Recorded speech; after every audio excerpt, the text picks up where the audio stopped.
Okay, listen. The Gamblers List 2016 was over an hour long, so this year we're going to do things a little quicker. Ready, good, go. Games I have streamed in 2017 rated according to my personal enjoyment. The bad ones. 37, We Are the Dwarves. Trailer and concept look awesome, the game itself disappoints.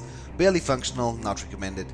36, Shelter. Mostly boring, probably more suited for kids. 35, Expeditions Viking. Story was simply not interesting to me, and there was way too much of it. 34, STARCRAWLERS. I vaguely remember lots and lots of grinding and not much else. 33, Prison Architect. Looks really cool, but left me with the impression that big parts of the game weren't working properly. 32, Heat Signature. Fun at first, just not going anywhere. 31, Abzu. Very pretty, very short, barely a game. 30, Getting Over It with Bennett Foddy. Screw you, Bennett Foddy. 29, Warhammer 30,000 Dawn of War 3. Could have been great, but no ladder, only 2 1v1 maps at launch, and weird and restrictive map objectives that made many people call the game almost a MOBA.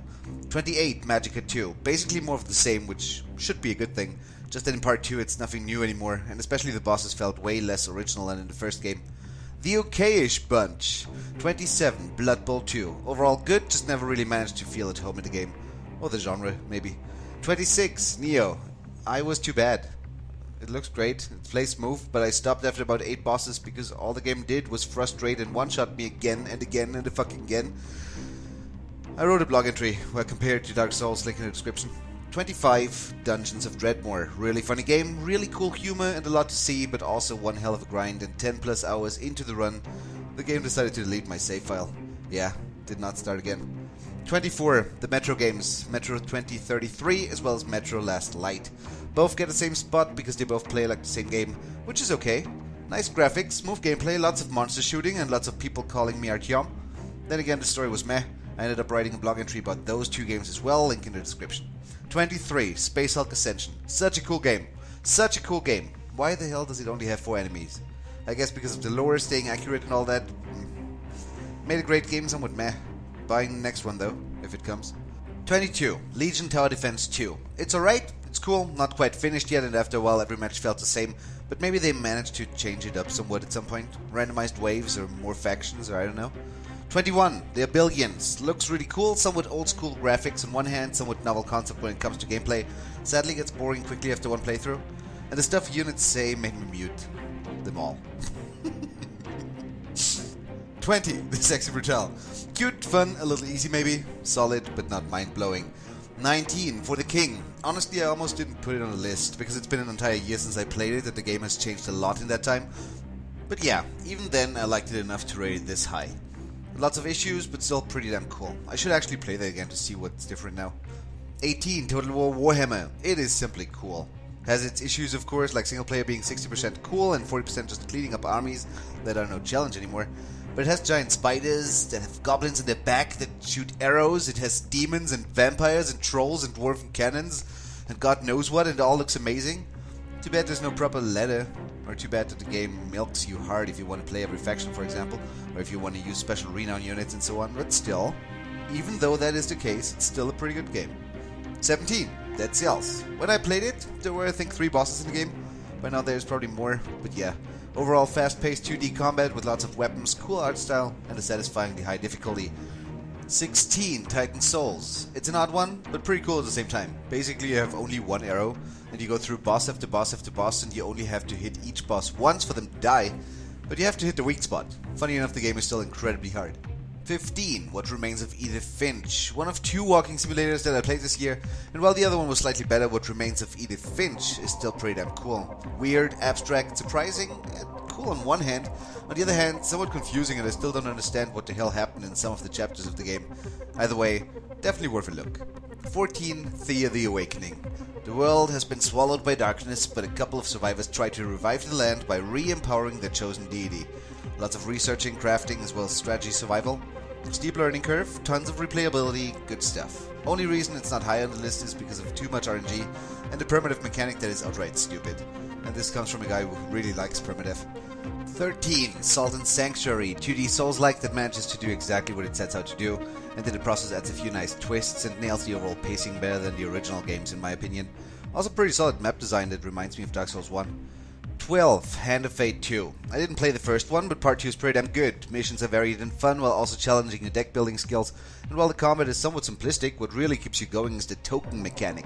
You're constantly unlocking something new, and I found myself replaying old missions just because I still had cards with tokens on them, and they would unlock more cards with more tokens. Somebody copy that concept for their next game, please. 11. RimWORLD. RimWORLD makes it on the list this year as well, because last year I only played it for maybe a day or two. And when I came back this year, I sat down for at least 1 or 2 weeks and I built that ship and escaped. And what do you know, I enjoyed the game a lot more than the first time around. It could be because I dug in properly, or maybe because they improved the game since the last time I checked it. Kinda hard to remember now. But either way, I get why people like RimWORLD now. The really good stuff. 10. Krosmaga. Probably the one pick that nobody will agree with, but I really like this one. It is a collectible card game with actual animation, even good animation. Apart from that, if we compare it to, let's say, Hearthstone, I challenge you to give me a single aspect in which Hearthstone is better. Actually, you know what? Scratch that. I already know. Infinite cards, yes, Krosmaga has infinite cards. Basically cards that level over time up to level 9, and if you can't be fucked to do that slowly, then you better pay up. But I will have you know that by now I have played the game for 116 hours at least. And I have not spent a single cent in the game, and I've managed to reach rank 21 out of 30 with my highest level infinite card being level 4 by now. Or maybe 5, not sure. Point is, I enjoy the game a lot, and I feel like it deserves a little more attention, even though it's probably doing fine. It's not like you have to wait for longer than a couple of seconds to find a match. 9. Off-World Trading Company. A real-time strategy game without combat. In order to win, you buy the competition, and it is awesome, and hard, and complicated, and cool, and confusing. I'm not sure if I'm doing well at the moment, but I'm pretty sure I've managed to drop the fuel prices low enough that my neighbor is losing a shit ton of money right now. Fast-paced, fascinating, incredibly original for an RTS, and single player even has somewhat of a progression system, like a sort of randomized meta campaign.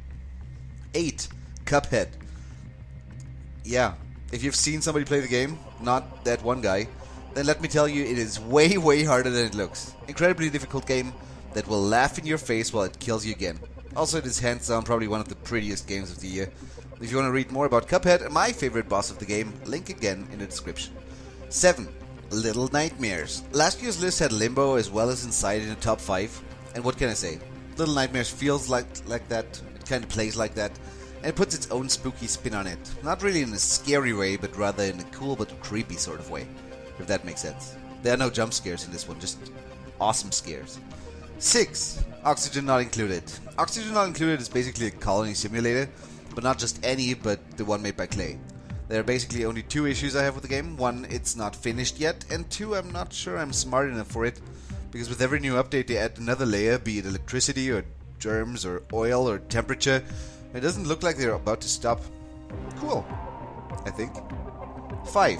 Firewatch. I have not a single thing I want to criticize about this game. Exceptional voice acting, cool story, good pacing, decent graphics.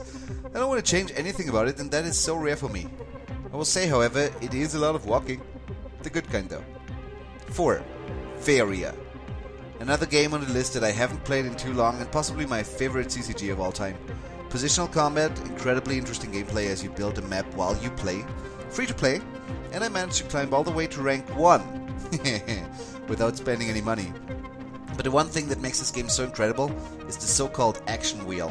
Every turn you can decide to either draw an extra card, gain extra mana, or place one of 5 different land types to expand the playing field.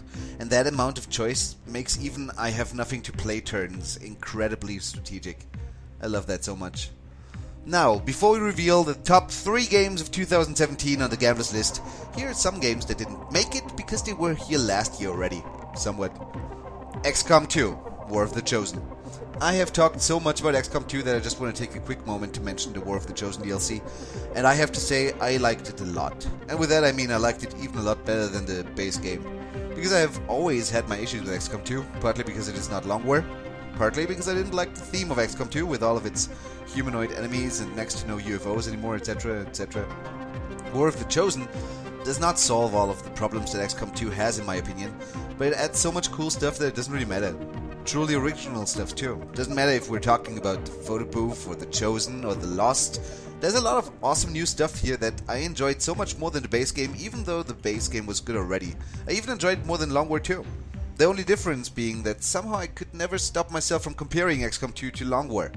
For War of the Chosen I don't really have that problem, because I can compare it to XCOM 2 instead. and it's really good. Speaking of, XCOM Long War. You all know it, I like the game, yada yada, let's move on before somebody points out that I still haven't beaten it. Darkest Dungeon Crimson Court. By now I have played Darkest Dungeon for 458 hours. Not sure how many of those were after Crimson Court came out, but still quite a few. Who would have thought I really like it? Even though it is still as grindy. But there's another DLC in the way, so maybe? Nah? No? Who knows? Enter the Gungeon.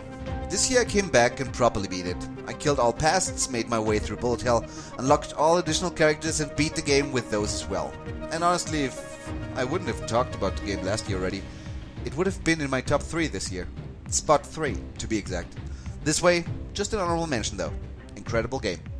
And now the top spots. 3.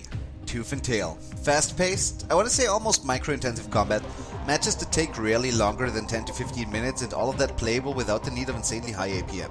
I can smoke while playing that game, it's ridiculous. The art style is pretty awesome, as well as adorable. The game is super quick to learn and I played it for weeks and even managed to reach 3rd place in the Strawberry October tournament. It had a name. If you like RTS, but you dislike StarCraft because let's face it, you're too slow, you almost owe it to yourself to at least give this one a look. Plus it has exploding frogs and barbed wire. 2. BATTLEBROTHERS. Or BATTLEBROTATOS as I call them. I already made an entire video explaining how awesome the game is, so I recommend you just watch that one, link in the description. I know what you're thinking though. They don't have legs or arms, I know. But this is almost the best game I have played all year. When making this list, I had a really tough call to make between this one and Spot 1, and it was really close. Then there was a wide field of nothingness, and then came all the other games I played this year. I do have an issue or two with minor aspects of the game, but I'm still playing it. I'm gonna play it on stream again as well. Actually, I have by now. 1. Slay the Spire. Another game that doesn't look like much at first glance. And if you look at combat, it is really very basic. You even see what your opponent is going to do this turn. The thing is, the magic of this game doesn't happen in combat. It happens in between. You start with a deck with about 10 cards, 5 attacks, 5 blocks, and then after defeating your first enemy, you're presented with a choice. 3 cards, and you get to pick one of them and add it to your deck. And then you fight again. And then you add a card again, until you die or eventually win. This, I think, is the truest and most exciting form of deck building, similar to Hearthstone's Arena or Duelist's Gauntlet or what have you. No net decking, no minimum or maximum amount of cards, no 3 of each kind and then learn the meta. Every game is truly different, and I personally cannot wait for more content, be it cards or playable characters or enemies or deeper floors or whatever. I want more and I want to keep playing this game. I dare you to try one run and then not play another. I bet you cannot do it. Slay the Spire, ladies and gentlemen. Okay, last year's video was a little over an hour. This time we managed to keep it short, kinda. What is that, 13 minutes? Damn.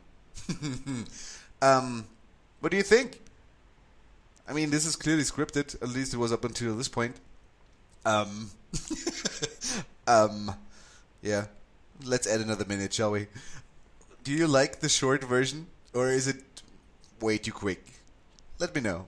Otherwise, yeah, I'm gonna go eat something now and then maybe go to the bathroom and then I'm gonna pick my nose and fart. Good night.